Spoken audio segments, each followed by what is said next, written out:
हम राखी झा अहाँ सब गोटे के प्रणाम करै छी। हम अहाँ सब ला एकटा पाबनि के गीत लऽ के एलहुँ हैं। मन छल पाबनि बलम संग पूजितौं, मन छल पाबनि बलम संग पूजितौं, नहीं एला बालम हमार है, नहीं एला बालम हमार है।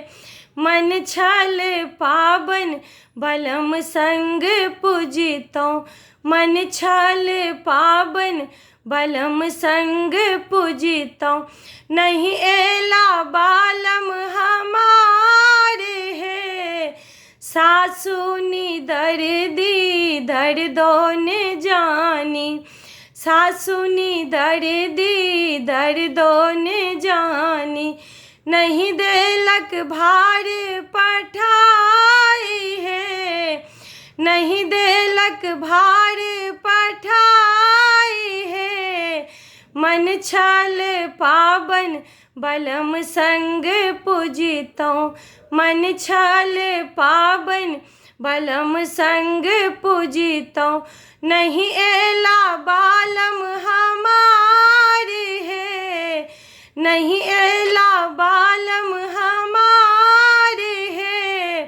गोतनौनी दर्दी दर्दो न जानी, गोतनौनी दर्दी दर्दो न जानी, नहीं देलक गौर पठाई है, नहीं देलक गौर पठाई है।